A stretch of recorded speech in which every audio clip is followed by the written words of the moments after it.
Hello and a very warm welcome to you. This is Dr. Speak right here on DD News and DD India, and what we've been doing right through this pandemic is that we've been getting you directly in touch with experts, health experts, doctors themselves who've been treating, diagnosing COVID-19 patients, and we've been taking your queries straight to them. Any issues that you might have, any questions that might be cropping up in your mind, medical related, whether they are directly connected with COVID-19 or even otherwise, we've been taking your questions directly to the medical experts. You can see the numbers at the bottom of your screen. You can call us live starting right now to connect with health experts, and we also are there right on Facebook as well as on Twitter. You can leave your queries there as well. I'm Gautam Roy and with me is Rajni.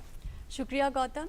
तो Covid संक्रमण के दौरान देखा गया है कि ये जो संक्रमण है वो शरीर पर चौतरफा हमला करता है। कई मामलों में देखा गया है कि कोविड संक्रमण मरीज के शरीर पर एक साथ कई ऑर्गन्स पर हमला करता है और इसीलिए ज़रूरी है कि समय रहते इसकी पहचान की जाए और उसका बचाव किया जाए। तो किस तरह इस दौरान अपनी किडनी की सेहत को दुरुस्त रखें और इस संक्रमण का क्या असर किडनी की सेहत पर हो सकता है, आज इसी विषय पर हम बात करेंगे। आप हमें कॉल कीजिए और हमारे विशेषज्ञों से अपने सवालों के जवाब जान लीजिए। Yes, and let's introduce you to our experts as well. We have with us Dr. Geeta Kampani. She's consultant and professor, Department of Medicine, Safdarjung Hospital. She's with us. Welcome, Dr. Kampani, and Dr. Neeru Agarwal. She's a senior nephrologist as well, who's joining us. Good afternoon to you as well, Dr. Agarwal. But first, to you, Dr. Kampani, in terms of what we've been seeing in the country, we've seen a high recovery rate. Now it's around that 65% figure. More than 10 lakh people have recovered in the country, but the number of fresh cases is also a fairly high number, higher in fact than those who recover on a daily basis within 24 hours. So in terms of your assessment, how do you see things proceeding from here? Because the other aspect also is that we've ramped up testing and the mortality rate is also quite low. See, the number of cases that we are seeing, mostly they are mild cases or asymptomatic cases. It is because of the increased amount of testing that is also taking place. So whenever we have one patient, we all the contacts who have taken place with that patient, they are also tested, so that who have come in contact. So whenever testing increases, we are detecting more and more number of cases. That is why the number of cases is high, as well as the recovery rate is also high. So this is the reason why we are having high recovery rate as well as the number of cases is high, because of increased testing that is going on. Doctor Neeru Agarwal, covid संक्रमण के दौरान देखा गया कि ये संक्रमण जो है शरीर के कई हिस्सों पर अपना असर डालता है और किडनी के मरीज इस संक्रमण से बेहद परेशान होते दिखे। क्या कहना चाहेंगे आप, कोविड संक्रमण अगर होता है किसी मरीज को तो खास ध्यान अपनी किडनी और लिवर का क्यों रखना ज़रूरी है? कोविड संक्रमण जो है सभी बॉडी के सभी ऑर्गन्स पे असर डालता है। जैसे आपने कहा, इसमें है कि कुछ पेशेंट्स में एक्यूट किडनी इंजरी देखी गई है। हालांकि 20 to 40% हमारा बाहर का डेटा है, लेकिन इंडियन पेशेंट्स में 20% से ज़्यादा हमने नहीं देखा है। दूसरी चीज़ ये कि आप जो यूरिन में जब हम टेस्ट कराते हैं तो यूरिन में प्रोटीन लीकेज होना, ब्लड आना या क्रिएटिनिन का राइज करना, इससे हमें पता चलता है कि किडनी पे भी असर आ रहा है। और इसमें ध्यान रखने की मेन बात यह है कि कोविड पेशेंट में वाटर रिस्ट्रिक्शन बहुत ज़्यादा नहीं करना होता है। उन्हें अच्छे से पानी पीना चाहिए, लिक्विड ज़्यादा देते रहना चाहिए। It helps in viral clearance also. Liver की जहाँ तक बात है, लिवर पे कोविड का असर अपने आप से तो कम है, लेकिन उसके लिए जो दवाई हम दे रहे हैं जैसे रेमडेसिविर है, उसका लिवर पे कुछ साइड इफेक्ट्स हैं। जी। And Dr. Agarwal, which kidney ailments would be considered as comorbid conditions where people need to be extra careful, especially when they have to access doctors in the hospitals? जितने भी old age के patients हैं, 60 year से above लोग हैं, जिनको diabetes है, जिनको ब्लड प्रेशर है, जो ऑलरेडी किडनी डिजीज के क्रॉनिक रीनल फेलियर के पेशेंट्स हैं, जिनको कैंसर है, या हार्ट डिजीज के पेशेंट, तो जो ये आपका क्रॉनिक लिवर डिजीज के पेशेंट्स हैं, सीओपीडी, जिनको अस्थमा या दमा रहता है, ये जितने भी पेशेंट जिनके कोमॉर्बिड कंडीशंस हैं, ये लोग हाई रिस्क पर हैं, क्योंकि इनका जो इन्फेक्शन हो रहे हैं उनमें कॉम्प्लिकेशंस ज़्यादा हैं, उनका कोर्सेज प्रोलॉन्ग्ड है और कॉम्प्लिकेशन रेट काफ़ी हाई है। जी doctor Geeta, high risk group में जो लोग मौजूद हैं, जिन्हें डायबिटीज़ है, हाइपरटेंशन है, ब्लड प्रेशर को लेकर परेशानी है, कोविड संक्रमण उन पर ज़्यादा असर डालता है, क्या ये बात सच है? बिल्कुल, जो blood pressure, diabetes, chronic kidney disease या अस्थमा के मरीज हैं, कोई भी क्रॉनिक बीमारी से, या कैंसर के मरीज हैं जिनको कैंसर की दवाइयां चल रही हैं, या जो हम बोलते हैं स्टेरॉइड्स या इम्यूनोसप्रेसिव मेडिसिन चल रही हैं, उनमें ये नहीं है कि संक्रमण के चांसेस ज्यादा हैं।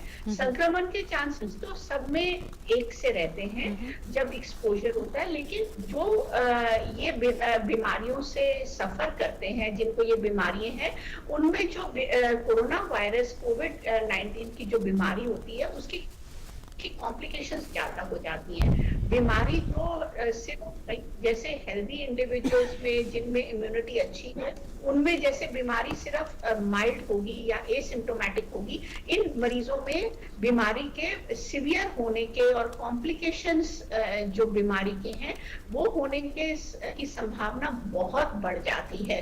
तो ऐसे मरीजों में निमोनिया, साइटोकाइन स्टॉर्म जो हम कहते हैं, थ्रोम्बोसिस जो क्लॉटिंग होती है, वो सब कॉम्प्लिकेशंस बढ़ जाती हैं।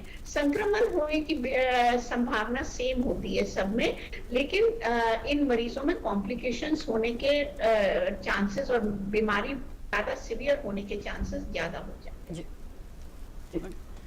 Right, and in terms of how things are proceeding with the testing ramp up, Dr. Agarwal, where do you see this leading to? Because we also have sero surveys being conducted in different areas of the country. We've seen one in Delhi, we've seen one in Mumbai, which is telling us to what extent the disease is present now in a certain populace. Do you feel that would also be the way to take this further, the fight against COVID-19?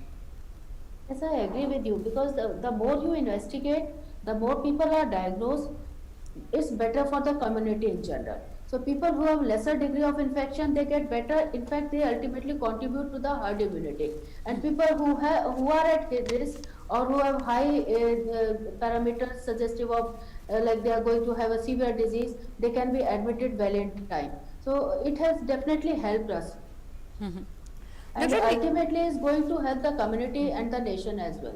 Ji doctor Neeru, doctor Geeta ने भी एक term का इस्तेमाल किया, cytokine storm, और kidney infection के दौरान ये बहुत ज़्यादा सुना गया, कोविड संक्रमण के दौरान भी। क्या होता है ये और आम आदमी को इसके बारे में क्यों जानना ज़रूरी है? इसमें बॉडी की जो अपनी इम्यूनिटी होती है ना, वो किसी भी इन्फेक्शन से फाइट करती है। तो जब हमारे इम्यून सिस्टम एक्टिवेट होता है तो उसको कहते हैं साइटोकाइन स्टॉर्म, और उसकी वजह से कोविड इन्फेक्शन में सडनली रिकवर करता हुआ पेशेंट भी जो है बहुत सडनली शॉक में चला जाता है, वेज़ोडाइलेशन होता है एक्सट्रीम, मतलब बहुत ज़्यादा उसका ब्लड प्रेशर लो हो जाता है, जिसकी वजह से किडनी फेलियर में चली जाती है। और ये बहुत ही ड्रेडफुल सिचुएशन है, क्योंकि जितने पेशेंट साइटोकाइन स्टॉर्म में जाते हैं, मोर्टेलिटी रेट बहुत ज़्यादा हाई है, एज हाई एज 80%। राइट, हमारे साथ एक कॉलर जुड़ गए हैं, बिहार से विद्यानंद यादव हैं। विद्यानंद, आप अपना सवाल कर सकते हैं।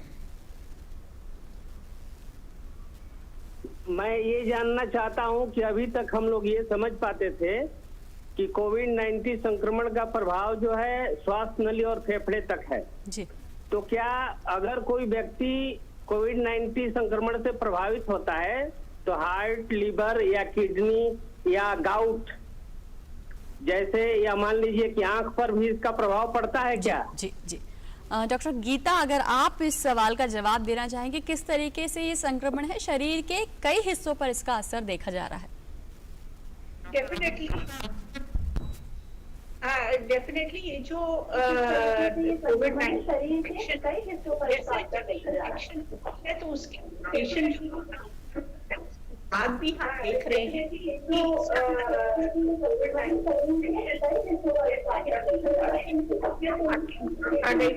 देता किडनी भी इसका देखा गया है।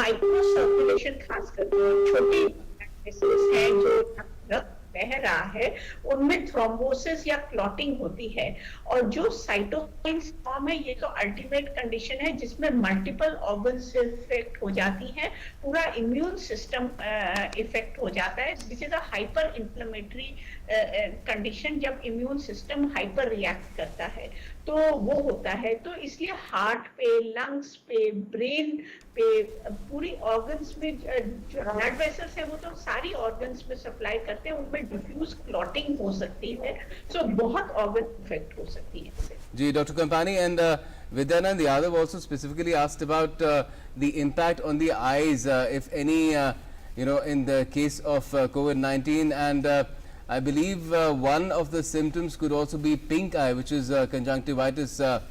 Would you like to add more to that?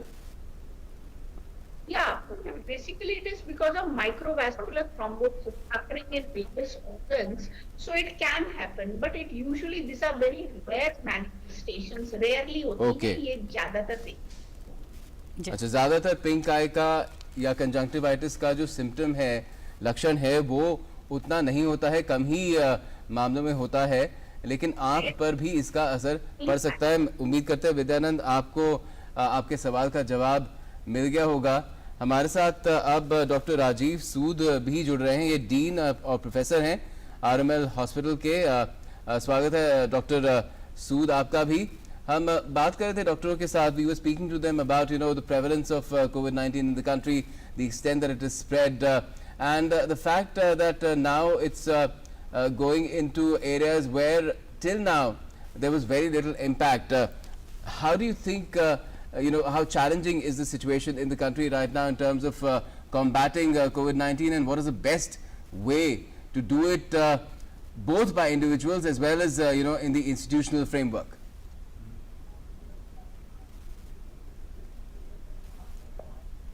Dr. Sood, can you hear me? Okay, we cannot hear Dr. Sood at the moment. Doctor Geeta के पास चलेंगे। डॉक्टर गीता, जब बात हो रही थी किडनी संक्रमण की या दूसरे संक्रमण की, इस दौरान कोविड संक्रमण के दौरान किडनी की डायलिसिस के लिए मरीज बहुत परेशान होते दिखे, और आगे भी ये समस्या रहने वाली है। अभी कोई इसका इलाज सामने नहीं आया है, तो जो मरीज डायलिसिस पर हैं उनके लिए क्या ट्रीटमेंट की सही व्यवस्था होनी चाहिए? उन्हें डायलिसिस के लिए जो बार बार हॉस्पिटल जाना पड़ता है, क्या कोई विकल्प है ऐसा जहाँ घर पर संभव हो सके उनके टेलीमेडिसिन के द्वारा या किसी भी तरीके से? और डायलिसिस अगर वो करवाने जा रहे हैं तो किस तरीके की प्रिकॉशंस ज्यादा वहां पे बरतने की उनको जरूरत है? देखिए, डायलिसिस अगर उनको करवाना है तो ये जो मेंटेनेंस डायलिसिस पेशेंट्स होते हैं, मेंटेनेंस हीमोडायलिसिस, ये तो उनको करवाना ही पड़ेगा, बिकॉज और कोई डायलिसिस या तो हीमोडायलिसिस मेंटेनेंस होता है या कंटिन्यूस एम्बुलेटरी पेरिटोनियल डायलिसिस होता है। लेकिन जो पहले से मरीज मेंटेनेंस हीमोडायलिसिस पे हैं उनको तो अस्पताल जाना पड़ेगा हीमोडायलिसिस कराने के लिए, हफ्ते में 2 दफा या हफ्ते में 3 दफा जो वो जा रहे हैं। तो यही उपाय है कि वो अपने आप को सोशल डिस्टेंसिंग मेंटेन करके रखें और मास्क पहन के जाएं, और हैंड सैनिटाइजेशन, किसी चीज को इधर उधर छुए नहीं, और इसका बहुत ख्याल रखें। यही हो सकता है, और तो इसके बारे में कोई उपाय नहीं है। Dr. Agarwal, would you like to come in on this as well? The problems that are faced by these maintenance dialysis patients, and I'm sure there are other kidney ailments as well, organ replacement cases as well, which is a very critical surgical procedure. How is all that being managed at the moment in this situation? If you could, tell everyone about it. So, maintenance hemodialysis patients usually come to the hospital for twice or thrice in a week. So, in this situation, what we did in our hospital was, we made a phone calls to the patient if they are running fever or not. Any patient who is not running fever and feeling normal is brought to the dialysis unit. In the dialysis unit, before they enter, their blood temperature and their saturation is checked again. अगर fever नहीं है तो वो dialysis unit में जैसे routine वे में है वो डायलिसिस कराएंगे। और इस सिचुएशन में पेशेंट्स को ये ध्यान रखना है कि वो डायलिसिस मिस ना करें, क्योंकि कोविड के सिम्टम्स और डायलिसिस वाले पेशेंट्स में फ्लूइड ओवरलोड होता है जो कि सीकेडी पेशेंट्स में, तो उनके सिम्टम बड़े सिमिलर से होते हैं। वो दोनों कंडीशन में ब्रेथलेसनेस होती है, सैचुरेशन कम होता है। तो अगर वो डायलिसिस मिस करेंगे, स्किप करेंगे, तो उससे उनका फ्लूइड ओवरलोड बढ़ जाएगा, पानी ज्यादा हो जाएगा बॉडी के अंदर, और उस सिचुएशन में उन्हें इमरजेंसी में भी आना पड़ सकता है। तो एक कंफ्यूजन क्रिएट होगा। तो बेटर ये है कि जो पेशेंट डायलिसिस करा रहे हैं वो अपनी डायलिसिस स्किप ना करें। अगर उनको फीवर है तो ऐसे पेशेंट्स को हम आइसोलेशन एरिया हमने क्रिएट किया हुआ है, वहां पर हम उनको लेते हैं, वहां पे उनका कंप्लीट चेकअप करते हैं। अगर कोविड सस्पिशन होता है तो हम उनका कोविड टेस्टिंग कर लेते हैं। आजकल जैसे covid antigen test and rapid test available हो गए हैं, तो वो हम करके देखते हैं। जहाँ फिर भी सस्पिशन होता है तो उनका कोविड पीसीआर टेस्ट करते हैं। और हमारा एक आइसोलेशन एरिया में डायलिसिस फैसिलिटी है, तो सस्पिशियस पेशेंट को डायलिसिस यूनिट में नहीं हम डायलाइज करते हैं, उनको आइसोलेशन एरिया में करते हैं। लेकिन कुछ प्लेसेस पर जहाँ पे आइसोलेशन फैसिलिटी नहीं है, तो वहां पर जहां कोविड सस्पेक्ट पेशेंट्स हैं, उनको आप ऐसा भी कर सकते हैं कि लास्ट शिफ्ट डायलिसिस की कोई हर यूनिट में 2, 3, 4 ऐसे शिफ्ट्स होती हैं, तो लास्ट शिफ्ट में उनको लें। या अगर वो भी पॉसिबल नहीं है और पेशेंट को इमरजेंसी है, जैसे पोटेशियम बहुत हाई है, डायलाइज करना नेसेसरी है, या पल्मोनरी एडिमा में लंग्स में अंदर फ्लूइड आ गया है, डायलिसिस करना नेसेसरी है, तो उनको वार्ड जो डायलिसिस यूनिट है उसके लास्ट बेड पे कॉर्नर में करें, और बाद में वो मशीन, बेड, सारी चीजें सैनिटाइज होंगे हाइपोक्लोराइड सॉल्यूशन से। So this is how it has to be dealt with. Second is peritoneal dialysis. Peritoneal dialysis के patient mostly it is done at home. Patients do it themselves. तो इसलिए उन्हें कोई risk नहीं है। और ट्रांसप्लांट पेशेंट के लिए आपने पूछा था, ट्रांसप्लांट पेशेंट एज सच तो उन्हें घर में रहना चाहिए, social distancing, mask use maintain अपना यूज करना चाहिए। लेकिन साथ ही अगर उन्हें फीवर है या कोई सिम्टम्स ब्रेथलेसनेस जैसे लग रहे हैं, डाउट है, सोर थ्रोट है, या वो ऐसे पर्सन के कांटेक्ट में आए हैं जिसको कोविड है, या कोई ट्रैवल हिस्ट्री वाला पर्सन उनके घर में आया है, तो ऐसे लोगों को अगर जरा सा भी सस्पिशन है तो हॉस्पिटल में या अपने नेफ्रोलॉजिस्ट को या अपने फिजिशियन को रिपोर्ट करना चाहिए, ताकि टाइमली एक्शन ले सके। ट्रांसप्लांट पेशेंट में बहुत ज्यादा सिम्टम्स नहीं होते हैं, फीवर जरूरी नहीं कि आए, लेकिन फिर भी उनको कोविड इन्फेक्शन हो सकता है, तो टाइमली इंटरवेंशन बहुत इंपॉर्टेंट है जी। और इस बीच हमारे साथ एक कॉलर जुड़ गए हैं, मिलिंद जुड़ गए हैं महाराष्ट्र से। मिलिंद, आपका स्वागत है, अपना सवाल पूछिए। नमस्ते मैम, मेरा सवाल ये है कि कोविड-19 का जो स्प्रेड है वो किसी पर्टिकुलर ब्लड ग्रुप पर ज्यादा है क्या? Okay, very interesting question. Dr. Sood, would you like to comment on that? अभी इसका जो इनिशियल रिपोर्ट्स आई हैं उसमें ये देखा गया है कि कुछ ब्लड ग्रुप से इसको रिलेट किया जा गया है, पर अभी कोई डेफिनेट रिजल्ट्स इसके बारे में नहीं है कि group wise blood group wise कितना है। इसको कंफर्मेटरी नहीं है, बट इनिशियल रिपोर्ट्स में ये देखा गया है उनको ब्लड ग्रुप सब पेशेंट्स का नहीं किया गया है। इसको एक स्टडी के तौर पे किया गया था, पर अभी इसको हम जनरलाइज स्टेटमेंट नहीं बना सकते, क्योंकि जिसको भी हम कोविड टेस्ट कर रहे हैं और वो पॉजिटिव आ रहा है, ये जरूरी नहीं है हम उनका ब्लड टेस्ट भी कर रहे हैं। इसके लिए एग्जैक्ट फिगर्स की जरूरत है। And Dr. Saab, in the case of blood group, is it only just about the group, or is it also about the positive negative factor? See, these things are important when we are considering plasma therapy and other aspects in COVID infections. But the relation of COVID susceptibility to blood groups or positive, negative, I am mentioning that it is not very clearly studied. Only small initial reports were there, and after that lakhs and lakhs tests have been done which are positive, and their blood groups have not been done. Okay. So we need a deeper study on this, and is this being studied anywhere at the moment? I'm not aware that somebody particularly is studying at a large level, as I mentioned, because it is very difficult that we are taking nasal swab and throat swab, and after that we were not taking blood samples initially, but only those who are in ICU or who are hospitalized, there we are taking blood samples, and when especially we are expecting that there is hypovolemia or there is a plasma therapy requirement, or for other reasons the blood grouping is done. जी Right. Okay, we have another question coming in on social media on Facebook. Sonu Devnath is asking, does COVID happen through mosquito bites? If it stings a positive patient and then bites, what will happen is what he wants to know. Concerned about the current season as well. It's raining everywhere and mosquitoes do tend to breed at this time of the year. Dr. Kampani, what would you tell Sonu here? No, mosquito is not known to transmit it at all. The COVID infection is transferred by secretions, by the naso secretions coming from the nose, mouth, or secretions on the face, but not by mosquito bite. It is not transferred because mosquito blood, the blood that is sucked, if it bites another individual, it is blood-borne transmission. That does not happen in mosquito bite. In COVID infection, mosquitoes don't transmit. जी doctor Rajeev, जब हम बात करते हैं Covid संक्रमण और उसका असर जो दूसरे ऑर्गन्स पर पड़ता है, तो वो लोग जिन्हें पहले से किडनी को लेकर कोई समस्या नहीं है लेकिन हाल फिलहाल में अगर दिक्कत शुरू हुई है, किसी दर्शक ने पूछा भी है कि बार बार यूरिन इन्फेक्शन होता है, तो क्या ज़्यादा सावधानी रखने की ज़रूरत है?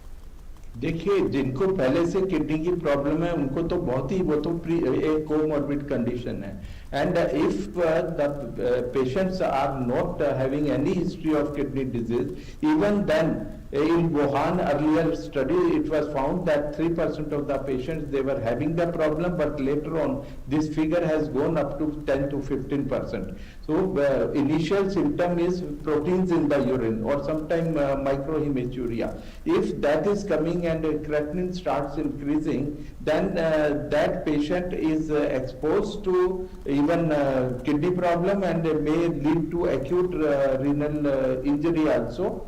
And even if they are not leading to acute renal injury, which may need renal replacement therapies, even then if the proteins are there in the long term when we follow up these patients, they are prone to the kidney disease, and therefore it is important whether the patient is having the kidney problem or not having kidney problem, maybe to that different extent.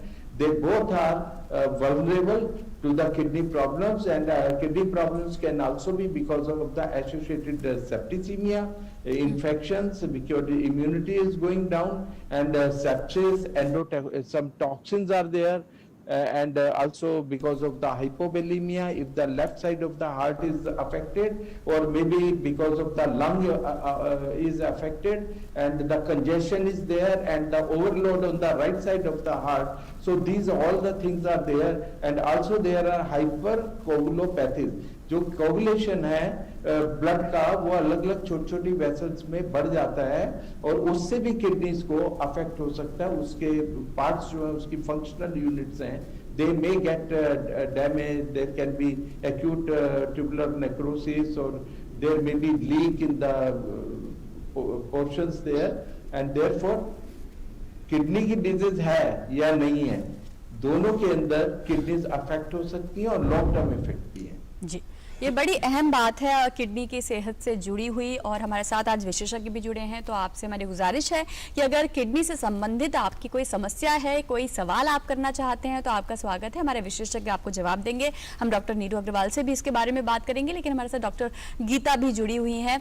Doctor Gita, home isolation के ऊपर रणनीतियाँ जो हैं वो लगातार बदलती रही हैं, उनकी अवधि बदलती रही है, तरीके बदलते रहे हैं. वो लोग जो होम आइसोलेशन में रह रहे हैं, उनको आप क्या सलाह देना चाहेंगे? माइल्ड सिम्टम्स है तो सलाह दी जा रही है कि आप घर पर ही रहिए, लेकिन अगर मान लीजिए कि साथ में अटैच टॉयलेट नहीं है जहां पर व्यक्ति होम आइसोलेशन में है, तो उसका रहना सही है या नहीं? देखिए, प्रेफरेबल तो है होम आइसोलेशन, लेकिन अगर अटैच टॉयलेट नहीं है तो इट विल बी बेटर कि वो इंस्टीट्यूशन में क्वारंटाइन हो जाएं, क्योंकि वो अपने कमरे से निकलेंगे तो दूसरा टॉयलेट दूसरे लोग भी इस्तेमाल कर रहे हैं, तो इसलिए बेटर रहेगा कि वो इंस्टीट्यूशन में क्वारंटाइन हो जाएं. लेकिन अगर ये पॉसिबल नहीं है उनके लिए होम आइसोलेशन में ही रहना है, तो जो वो मास्क डाल के रहें, और उनके जितने बर्तन हैं वो अलग से रखे जाने चाहिए। उन बर्तनों को अच्छे से साबुन और पानी से धो के उसके बाद उनको हाइपोक्लोराइड सोल्यूशन से धोना चाहिए। और टॉयलेट जो है उनका जितना जो वेस्ट मटेरियल होता है, गार्बेज होता है, वो अलग पैकेट में डाला जाना चाहिए और उसको अलग से डिस्पोज ऑफ कर दिया जाना चाहिए। और जो उनका टॉयलेट है उसको अच्छे से साबुन पानी से धो दिया जाना चाहिए।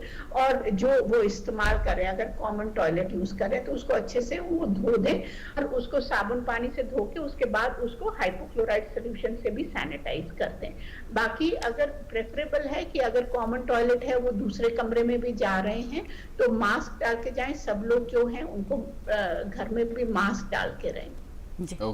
Okay, so that is something that is quite essential, and home isolation is the preferred strategy even when the situation is not ideal with a separate room and attached toilet. But let's bring in Siddharth, who's calling us from Bengaluru.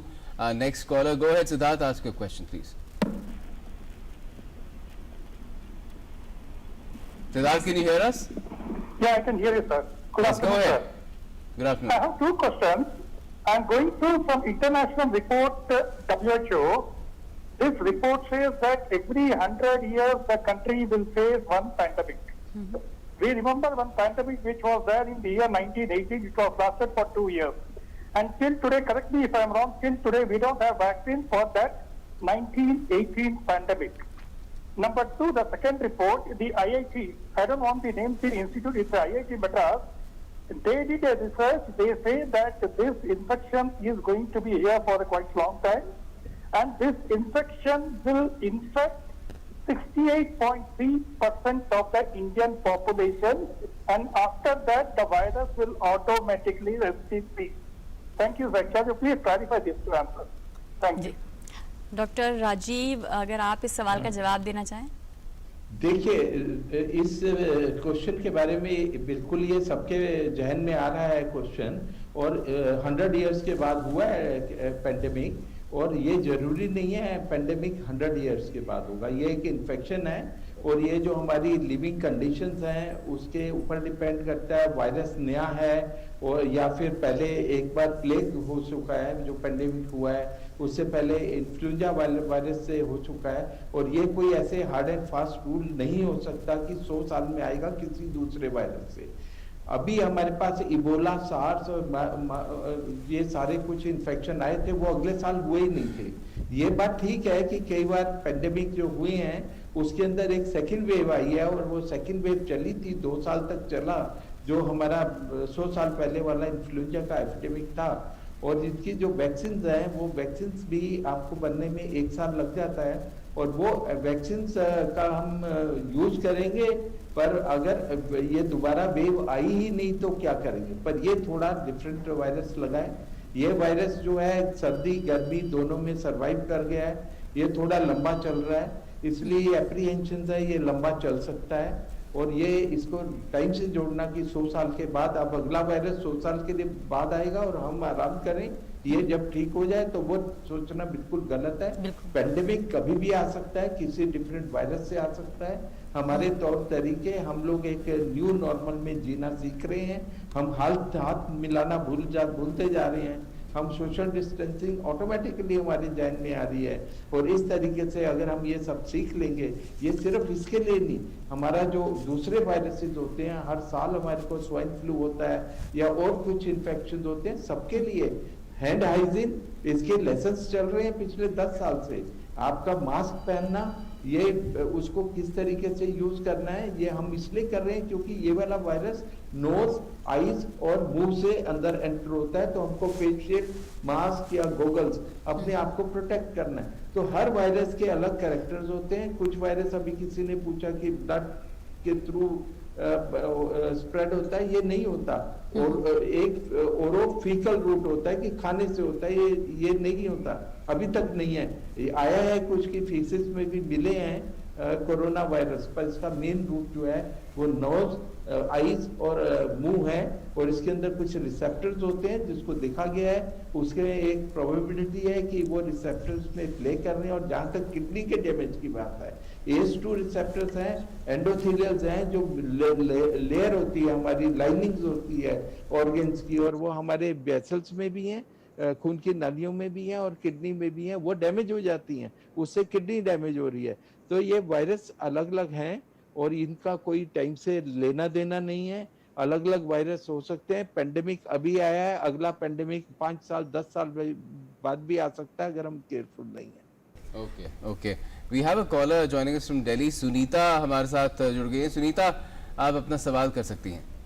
नमस्कार doctor साहब। नमस्कार। मेरा ये question है कि जैसे मैं 5 महीने से कंटिन्यूस मास्क पहन रही हूँ और मतलब मेरी जो सर्विसेज है वो 5 घंटे तक मुझे कंटिन्यूस पहने रखना पड़ता है, तो मुझे ना रेगुलर नोस्ट्रिल्स में ब्लॉकेज फील होती है, तो उसका क्या सॉल्यूशन है, मतलब क्या करना चाहिए? ऐसे लगता है कि जैसे आपको कोल्ड लगा हुआ है, वो एक्चुअली है, मुझे पता है कि मास्क से ही है, तो उसके लिए क्या कर सकते हैं? Doctor Kampani, would you like to take that question? देखिए, अगर आपका मास्क अगर आपको मास्क डालने से नोज ब्लॉक होता है, यही है कि अगर आपका मास्क गीला हो जाता है तो आप उसको 6-8 घंटे के बाद, अगर वो गीला हो जाता है तो उसको आपको बदलना पड़ेगा। नहीं तो आप अपने आप को नोज ब्लॉक या तो आपको जुकाम हो रहा है या एलर्जी हो रही है, तो आप एंटी एलर्जिक लेके देख सकते हैं कि एंटी एलर्जिक लेके देख लीजिए अगर नाक ब्लॉकेज आपका खुलता है, या आप अपने आप को ज्यादा हाइड्रेट करके रखें, पानी ज्यादा पिएं ताकि आपकी सिक्रीशंस अपने आप ड्रेन हो जाएं और नाक ब्लॉक नहीं हो। और तो ऐसा कोई रीजन नहीं है कि नाक ब्लॉक मास्क से नहीं होगा आपका। बिल्कुल। डॉक्टर नीरू अग्रवाल आप हमारे साथ जुड़ी हुई हैं। चर्चा हम कर रहे हैं किडनी की सेहत को लेकर। डॉक्टर राजीव ने भी कई लक्षण बताए थे। अगर मैं जानना चाहूँ कि एक सेहतमंद किडनी की क्या निशानी है, या फिर कब मुझे सचेत हो जाना चाहिए कि मेरी किडनी के साथ कोई समस्या हो रही है, ये कब जानना और कैसे जानना होगा? हम अगर किसी के बॉडी पे स्वेलिंग आ रही है, खून की कमी हो रही है जिसका कोई कारण नहीं पता चल रहा है, बार बार पथरी बन रही है, बार बार यूरिन में इन्फेक्शन हो रहे हैं, कोई इसके अलावा रात में वॉशरूम के लिए उठ के जाना पड़ रहा है बार बार, तो ये थोड़े से इनडायरेक्ट फीचर्स हैं जो हमें सजेस्ट करते हैं कि किडनी के लिए इन्वेस्टिगेट कर लेना चाहिए। जी, right. We have some questions coming in on social media as well. Neetika Thakur is asking, what precautions should people take who come in contact with someone who has tested COVID positive later? Because she's saying that she has come in contact with a person at her workplace who is now down with fever and is vomiting. What all precautions should I take at home is what she's asking. Dr. Sood, if you'd like to respond to that. See, there is the incubation period. When you get infected, it is not necessary that immediately you will have symptoms. And it has been seen that 5 to 6 days or 7 days is the average incubation period for this virus. And before that, the patient remains asymptomatic, but he can transmit.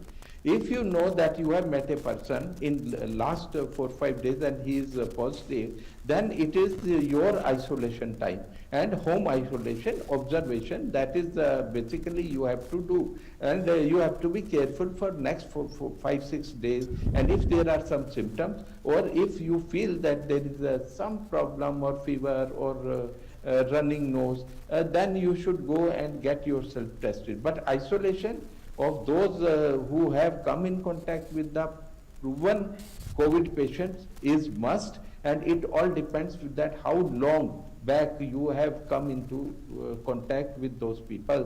If you have come into contact say 10 days back or 15 days back, then you don't have to worry.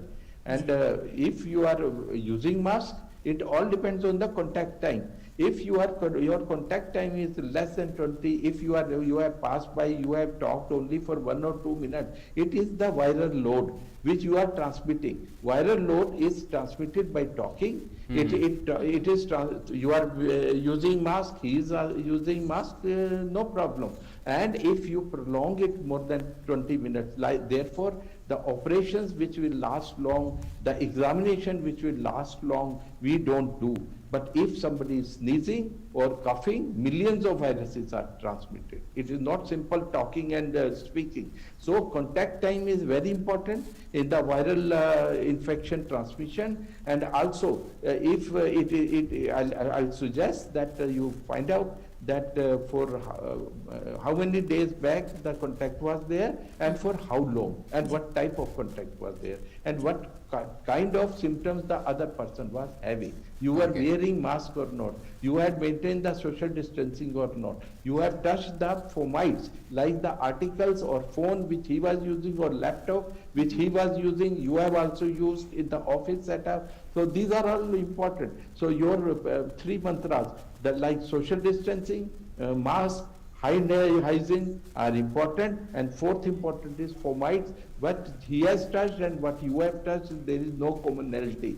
So these are very important things, and that is to be seen when deciding. But yes, if within last 5 days you have met that person, you should isolate yourself, self-quarantine, and wait for 5 days and see that there is no fever, no symptom. जी, हमारे पास social media से भी सवाल आ रहे हैं लगातार। एक महिला हैं, पूछ रही हैं, मेरा नाम राधा है, 37 साल की उम्र है, मेरे 2 बच्चे हैं। डॉक्टर नीरू अग्रवाल आपसे ये सवाल का जवाब जानना चाहती हैं। पूछ रही हैं कि मुझे यूटीआई, यूरिन इन्फेक्शन की जो समस्या है वो लगातार बनी रहती है, कुछ दिन ठीक होती है, उसके बाद फिर से ये हो जाता है। क्या इसका संबंध किडनी की समस्या से हो सकता है? कि बार बार यूरिन में इन्फेक्शन होना, हाँ, किडनी की प्रॉब्लम्स क्रिएट कर सकता है। तो इसमें आपको जो है अपने को प्रॉपरली इन्वेस्टिगेट करना पड़ेगा। जैसे यूरिन में इन्फेक्शन अगर हो रहा है तो पहले देखना है इन्फेक्शन हो क्यों रहा है। ये लोअर ट्रैक्ट का इन्फेक्शन है, सिर्फ ब्लैडर तक लिमिटेड है, या किडनीज तक भी ट्रेवल करा है, कि आपको कभी लंबे टाइम तक बुखार तो नहीं आया, या इसके अलावा ये देखना है कि आपको रात में उठ के वॉशरूम तो नहीं जाना पड़ता, आपका यूरिन का फ्लो अच्छा है कि नहीं है, स्ट्रीम अच्छी है कि नहीं, प्रेगनेंसी के दौरान इन्फेक्शन तो नहीं हुए थे। साथ ही जो है इसमें कई बार कुछ कंजेनाइटल डिफेक्ट्स होते हैं जिसकी वजह से जो है यूरिन में इन्फेक्शन बार बार होता है, जैसे वेसाइकोयूरेटिक रिफ्लक्स है या congenital malformation of the kidneys in other forms are also there. तो उनको जो है एक बार अपना डिटेल चेकअप कराने की जरूरत है। सबसे पहले अल्ट्रासाउंड कराएं, यूरिन का कल्चर टेस्ट कराएं, और सबसे इम्पोर्टेंट ये है पानी खूब पिए जिससे कि इन्फेक्शन बार बार ना हो। और अगर इन्फेक्शन है तो इसको प्रॉपरली ट्रैक करके ट्रीट करना पड़ेगा। ऐसा नहीं कि 5 डेज का कोर्स लिया, 3 डेज का कोर्स लिया, आपने स्टॉप कर दिया।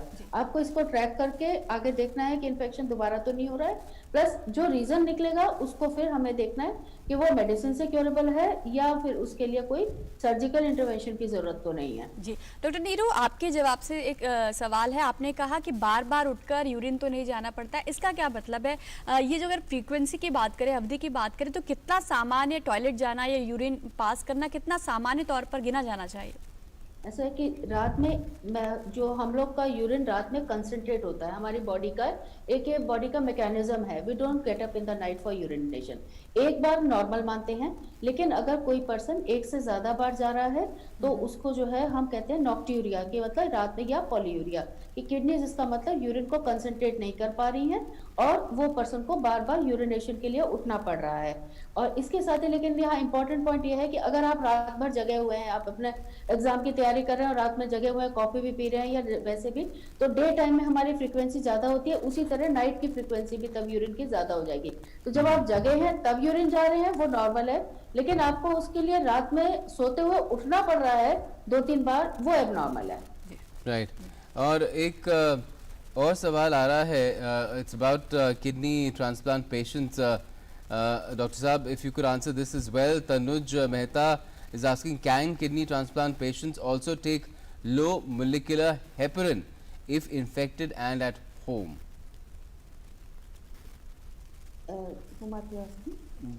Dr. Agarwal. तनु, जैसा है कि इसमें लो मॉलिक्यूलर वेट हेपरिन का कोई कॉन्ट्राइंडिकेशन नहीं है किडनी ट्रांसप्लांट पेशेंट के लिए, लेकिन घर में क्यों लेना है, किस इंडिकेशन के लिए लेना है, ये इंपॉर्टेंट है। तो आप इनडिस्क्रिमिनेट यूज नहीं कर सकते। It should be taken under the guidance of your treating doctor. अगर वो कह रहे हैं कि कोई जैसे डीप वेन थ्रोम्बोसिस या कोई ऐसी सिचुएशन है जिसमें लो मॉलिक्यूलर वेट हेपेरिन देना इंपॉर्टेंट है, या किस लोगों को हार्ट फेल या एट्रियल फिब्रिलेशन होता है उसमें कभी कभी इनिशियली देते हैं, तो थ्रोम्बोटिक स्टेट्स में बेसिकली देते हैं, तो अगर कोई डेफिनेट इंडिकेशन है उस पर्सन को दिया जा सकता है। लेकिन आप कोविड के प्रिवेंशन के लिए सोच रहे हैं कि भाई थ्रोम्बोएम्बोलिज्म होता है, तो वो काम आप मत करिएगा। डॉक्टर राजीव सूद, एक सवाल राज नागपाल भी पूछ रहे हैं, वो पूछ रहे हैं कि why is there emphasis on separate toilet for a patient under home quarantine when this virus spreads only through the nose, the mouth as well as the eyes?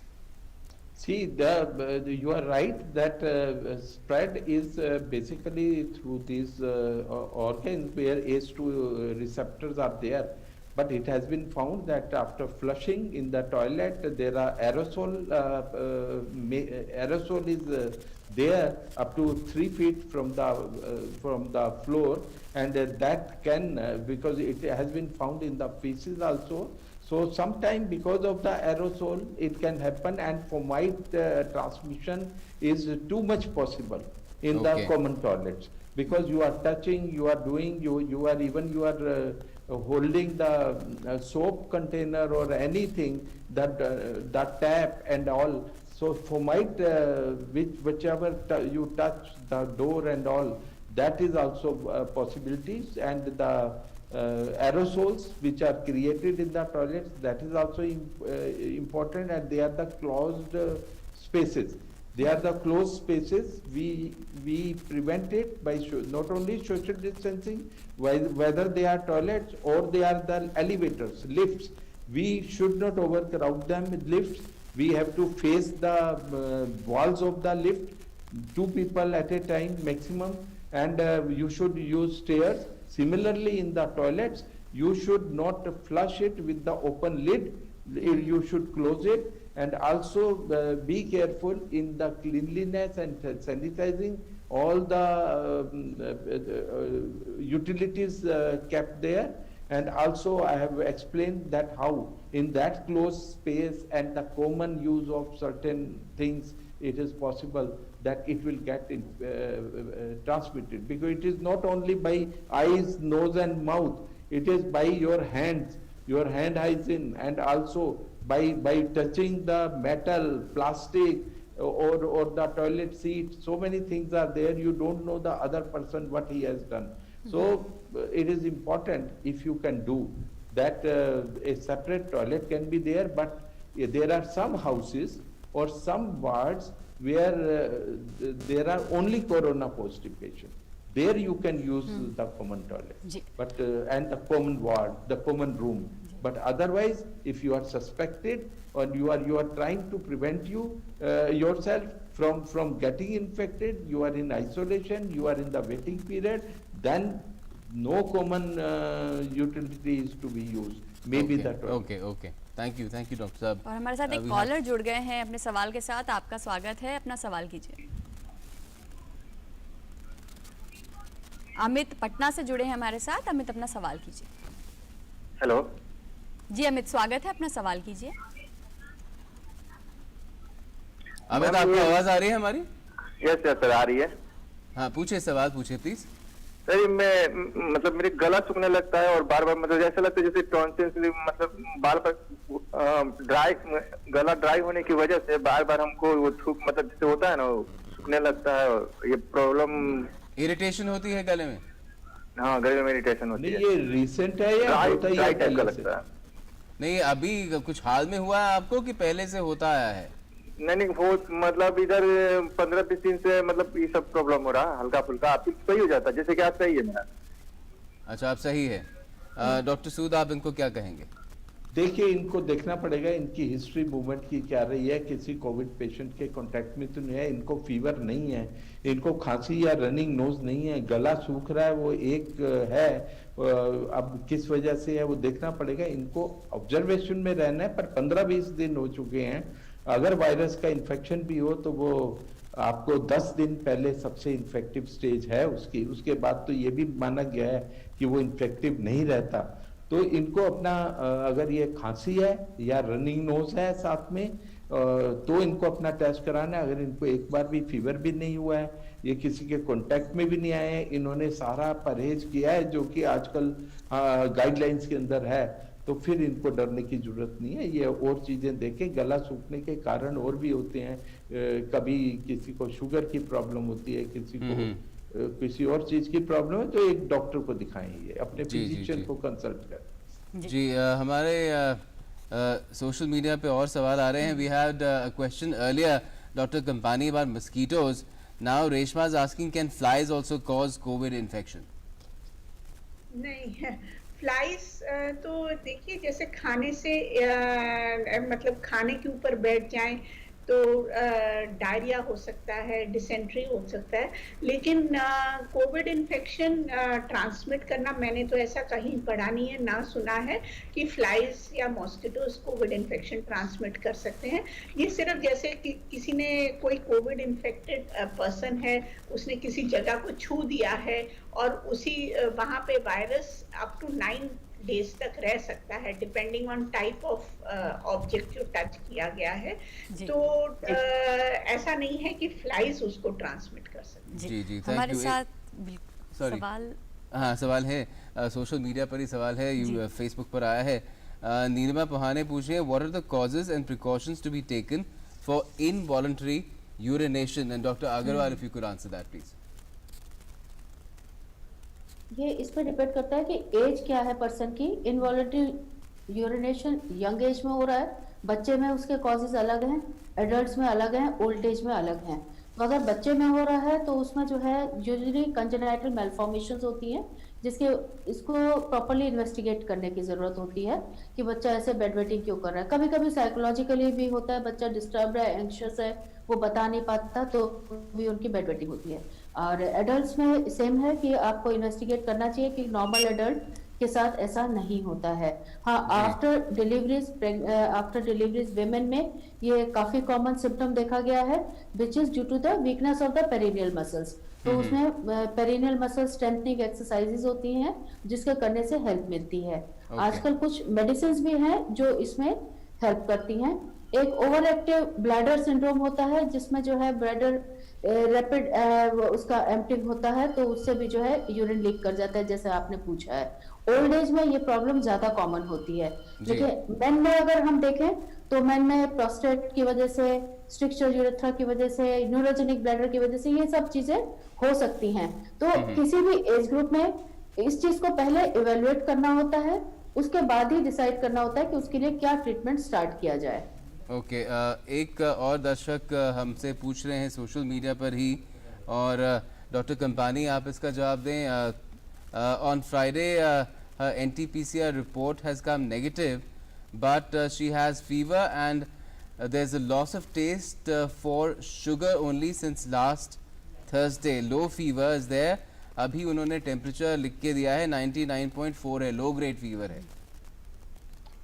देखिए, बुखार उनको कई कारण से हो सकता है, लेकिन अगर वो किसी कोरोना पेशेंट के कांटेक्ट में आए हैं तो, और उनको बुखार, खांसी, जुकाम चलता जा रहा है, और खासकर अगर वो किसी मरीज के कांटेक्ट में आए हुए हैं, तो कई बार इरेगुलर वायरल शेडिंग की वजह से RT-PCR इनिशियली नेगेटिव होता है, बाद में उसको दोबारा एक बार करा लें तो हो सकता है पॉजिटिव आ जाए।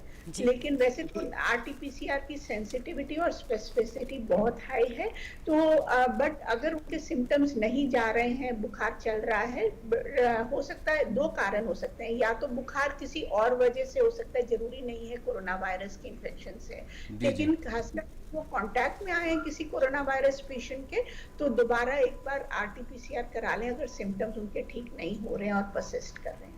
जी जी जी। Yeah, she I think had written NT-PCR by mistake. But Dr. Sood, would you like to come in on this as well, because this is broadly related to what people are undergoing. And since the symptoms range is very wide, in fact there are reports from abroad and it's being studied. A survey has been conducted that people who've been infected with COVID-19, they've been reporting symptoms and a wide range of them, as many as 98 symptoms over a period of 100 days. Since the time that they were detected positive, they recovered from the infection, but they keep having symptoms for months. I will only like to answer this particularly to the query of this caller. Okay. This caller has asked that he has undergone RT-PCR test. RT-PCR test is recommended if you have come in contact with somebody or you have symptoms. If the patient was not having symptoms earlier and patient has come in contact and has come negative, it is very well possible that incubation period was going on and the asymptomatic the period was going on because of the virus, and the incubation period is over, and then now frank infection has come because they have she has or he has fever and also sore throat or running nose. It merits retesting, and as has been mentioned that there are possibilities of first negative test, and after 2-3 days or 4 days the test becomes positive. There is nothing new. So because this patient has undergone RT-PCR, definitely there was indication, and definitely there is an indication now that retesting should be done. Ji. We have more questions in fact coming on social media, and this one is for you, Dr. Agarwal, and this is a person whose name is Vibha, and she's writing to us saying that she's a doctor and she has a single kidney and she's had right nephrectomy in 2016, and she wants to know if it's safe for her to do COVID duty as she works at a government institution, a government hospital. Doctor Vibha, ऐसा है कि आपकी single kidney है तो आप CKD category में आते हो कि as per CKD criteria anybody who has solitary kidney comes into that category, और अगर आपको इन्फेक्शन होता है तो डेफिनेटली रिस्क आपके लिए ज़्यादा है क्योंकि आपका कोर्स कॉम्प्लिकेटेड होने का रिस्क बढ़ जाएगा. तो मैं इसमें आपके लिए अनलेस बहुत ज़रूरी हो मैं आपको सजेस्ट नहीं करूँगी. जी डॉक्टर गीता, हमारे पास वक्त बहुत कम है. जो लोग होम आइसोलेशन में हैं, ठीक हो चुके हैं, उनका एक सवाल है एक दर्शक का, क्या ठीक होने के बाद भी अपने कपड़े, ब्रश घर के अन्य सदस्यों के साथ रखना सुरक्षित है, खासकर घरों में जब ब्रश जो है वो एक ही साथ अक्सर देखा गया है कि रखे जाते हैं? देखिए, एक बार आप जैसे अगर आप पॉजिटिव थे तो 10 डेज होम आइसोलेशन है, तो उसके बाद 7 डेज के लिए, और जब 3 दिन कोई सिम्टम्स नहीं रहते हैं तो आप उसके बाद 7 डेज और ऑब्जर्वेशन बस करनी है, तो उसके बाद रिपीट टेस्टिंग की जरूरत नहीं है. तो एक बार ये पीरियड खत्म हो गया है आपका टोटल 17 डेज का, उसके बाद आप नॉर्मल इंडिविजुअल की तरह रह सकते हैं. बाकी सदस्यों के साथ अलग से अपना ब्रश रखने की जरूरत नहीं है. जब 17 डेज का पीरियड, ऑब्जर्वेशन का पीरियड भी खत्म हो गया, आप अपना नॉर्मल बाकी सदस्यों के साथ, बाकी बाहर लोगों के साथ मिलजुल सकते हैं. जल्दी से एक और सवाल जी, जल्दी से एक और सवाल अनुराग बिश पूछ रहे हैं, is it necessary to do a covid test where in a house people staying at on different floors have been tested positive in a family of 4 and the rest 2 have been tested negative? Is it important for the family staying at on the other floor to get their tests done where they haven't been in close contact? What should be done in this case, Dr. Sood? See, here comes the social distancing. You are telling that they are separate and they were not having social gatherings and they are at different floors. So the observation you can do, home isolation, containment areas, everything we are observing in Delhi now.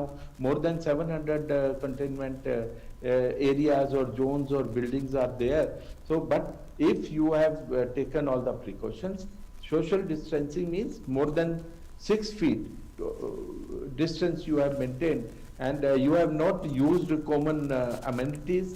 There is no need of testing, but yes, observation and more carefulness is okay. Very quickly we'll squeeze in one more question. Vishakha again on Facebook wants to know, can we wash N95 mask? Simple and straightforward answer will be appreciated, Dr. Agarwal. No. This is the simple answer. It should not be washed, and if you have already used it, it should be discarded and you use a new mask. I hope that answers the question that Vishakha wanted to know. We have another question popping in. Surendra पूछ रहे हैं, मेरे किराएदार first floor में रहते हैं, husband and wife are both positive, they are having 2 kids but both are negative. Husband and wife are hospitalised, हम उनके संपर्क में 10 दिन पहले सोशल डिस्टेंसिंग से आए थे, क्या हमें टेस्ट कराना चाहिए? Doctor Kampani, if you'd like to quickly answer that. देखिए, अगर 10 दिन पहले आए थे तो incubation period is normally 2 to 5 days, but जी। It can be extended also. तो आप अपने आप को ऑब्जर्व कर लीजिए for a period of 14 days। अगर 14 दिन तक आप में कोई सिम्टम्स नहीं आते बुखार, खांसी, जुकाम के, तो आपको टेस्ट कराने की कोई जरूरत नहीं है। बट अगर आप क्लोज कॉन्टैक्ट में आए हैं विद इन 6 feet डिस्टेंस, तो फिर एंटीजन टेस्टिंग कर सकते हैं। जी ओके, चलिए, समय को लेकर लगता है कि हमारी लक्ष्मण रेखा अब खिंच चुकी है और सवाल हम नहीं ले पाएंगे। माफ़ कीजिएगा उसके लिए, तमाम दर्शकों से हम माफ़ी मांगते हैं, लेकिन रोज़ाना हम आपके साथ होते हैं। Every day we are joining you at the exact same time, 2 o'clock in the afternoon, regardless of which day of the week it is. It's all 7 days a week, so you can call us or leave questions, your queries on Facebook as well as Twitter. Thank you so much, doctors, for joining us, and keep watching DD News as well as DD India. Thanks for joining us. नमस्कार। Namaskar.